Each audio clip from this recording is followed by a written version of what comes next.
సాధించాలనే దృఢ సంకల్పం ఉంటే ఏదైనా చేయవచ్చని భక్త కనకదాసు నిరూపించారని జెడ్పీ చైర్పర్సన్ గిరిజమ్మ అన్నారు. అనంతపురం నగరంలో జరిగిన భక్త కనకదాసు జయంతి వేడుకల్లో గిరిజమ్మతో పాటు మాజీ మేయర్ పరశురాం ఇతర వైసీపీ నాయకులు పాల్గొన్నారు. భక్త కనకదాసు విగ్రహానికి పూలమాలలు వేసి ఘనంగా నివాళులర్పించారు. ఈ సందర్భంగా గిరిజమ్మ మాట్లాడుతూ రాతిగుండ లాంటి మనుషులు ఉన్న కాలంలో వారిని కరిగించి సమాజంలో రుగ్మతలను పారద్రోలిన గొప్ప వ్యక్తి భక్త కనకదాసు అన్నారు.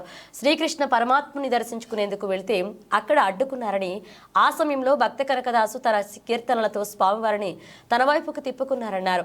ఉడిపిలో నేటికి ఆ ద్వారం మీదుగానే శ్రీకృష్ణ పరమాత్ముని భక్తులు దర్శించుకుంటారని ఈ సందర్భంగా వైసీపీ నాయకులు అన్నారు. ఆయన పయనించిన బాటలో ప్రతి ఒక్కరూ నడవాల్సిన అవసరం ఉందని వారు అభిప్రాయపడ్డారు. జయంతి శుభాకాంక్షలు తెలియజేస్తా ఉన్నాను. ప్రాపంచిక వ్యామోహాలతో లక్ష్యం లేకుండా తిరిగేటువంటి తిరుమప్ప ఆదికేశవ స్వామివారి స్పర్శతో భక్త కనకదాసుగా కూడా పేరు పొందినారు. మనం చూసుకుంటే సాధించాలని దృఢ సంకల్పం ఉంటే ఏదైనా కూడా సాధించవచ్చు.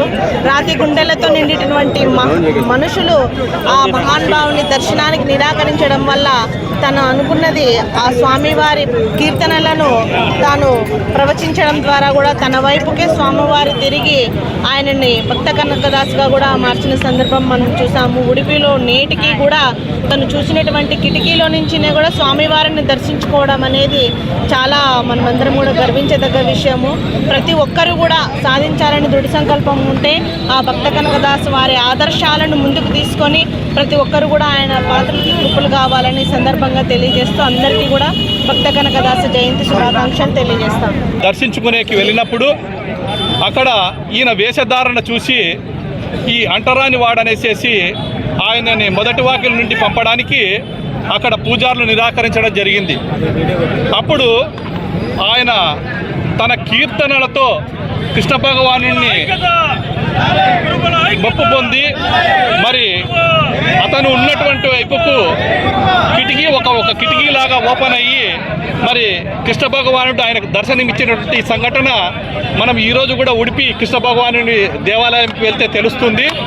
మరి అటువంటి వాగ్గేయకారుడు కర్ణాటక ప్రాంతం అయితేమి, రాయలసీమ ప్రాంతం అయితేమి పర్యటించి తన భక్తి గేయాలతో ప్రజల్లో చైతన్యం తీసుకొచ్చినటువంటి మహానుభావుడు భక్త కనకదాసు.